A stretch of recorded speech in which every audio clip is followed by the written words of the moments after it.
What you're about to see pisses me off. Five-figure reward to find the person responsible. You can hear the anger and the hurt in the voices of the fire chief and the club CEO when they talk about what this playground has meant to the children in the community, especially at a time when outdoor play is the safest. It's terrible when somebody does something that affects kids. It's needless, it's ridiculous is what it is. Gainesville Division Chief Keith Smith says the fire started in the early morning hours last Saturday and may have burned for more than an hour before the smoke triggered an alarm inside the Boys and Girls Club facility, which thankfully was not damaged. The entire playground is now off limits, encircled in crime tape. The kids would run up to the top and then slide down the slide. Well, that thing is probably around 4 to 5 inches thick. And you can see there's nothing left but melted parts of that slide now. And our kids loved it. Our K through 5 kids were on it every single day. Oh, frozen, huh? That's a nice one. Club CEO Stephen Micken says the play area has been especially useful during the pandemic, giving the children a safe outlet.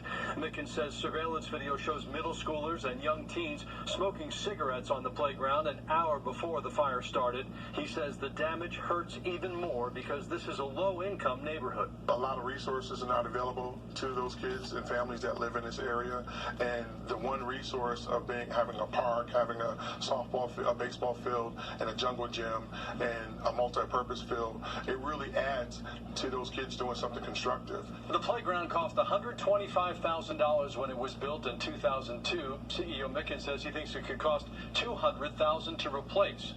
Georgia Arson Control is offering a $10,000 reward for information that leads to an arrest and conviction. Russ Spencer. What's the target? Where are they going? Up. Democrats saying for them, it's always been about the Russia hoax and always will be. Spying. That one word, that's why they're after you, Mr. Attorney General. They've been attacking you every day, every week, for simply stating the truth that the Obama-Biden administration spied on the Trump campaign. Talking about protests for racial justice, Barr put a partisan spin on violence in American cities. The Democratic Party are not coming out and condemning mob violence and the attack on federal courts. Could we hear something like that? He also singled out Antifa for fomenting violence. We are concerned about this problem metastasizing around the country. As for the demonstrations in front of the White House last month, when officers forcefully removed protesters from Lafayette Square, Barr defended his actions, denying it was done to give Trump a photo op at a nearby church.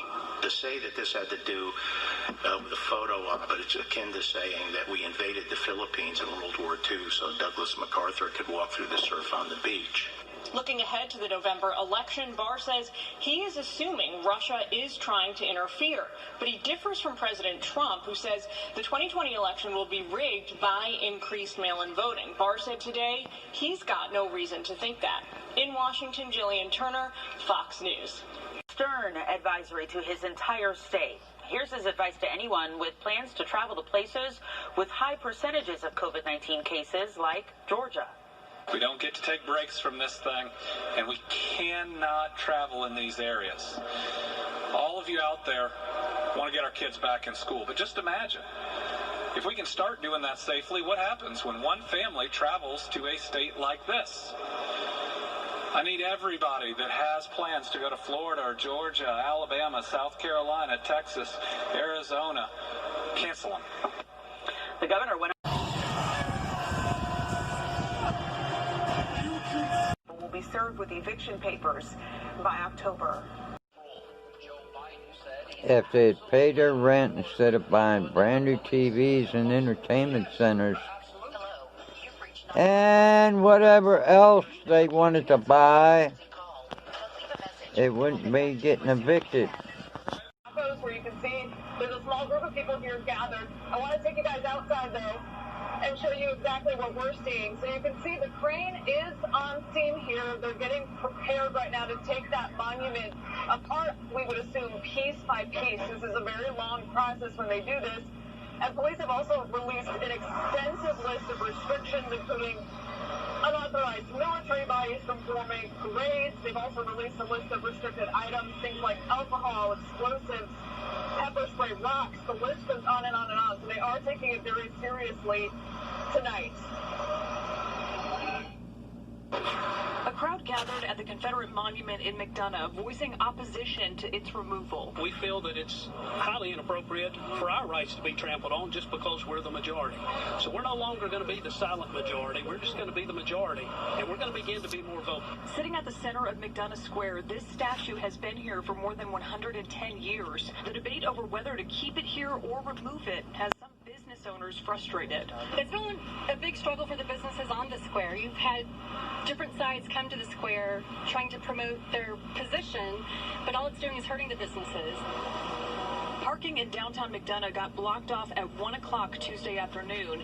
Businesses were told it was for an event happening at the square. It's very disruptive to people who want to come and enjoy their beautiful square, whether it be for dining or shopping or just for leisure. Henry County Commissioners voted 4-1 to remove the monument earlier this month. Many people here are upset because they did not get a say before that vote. We don't want it to come down because, quite frankly, we don't know what will happen to this 110-year-old monument if it's taken apart. The Sons of Confederate Veterans and the Georgia Minutemen both filed court orders in an attempt to stop the monument's removal. The Georgia Minutemen say they'll keep fighting even after it comes down. There are going to be several different groups. Buffalo Exchange was vandalized. I guess somebody saw something they wanted. Or somebody's belongings got sold to them and they wanted them back. Gonna make it a no scooter zone or no Zoom zone. Yeah, there was guys in my neighborhood that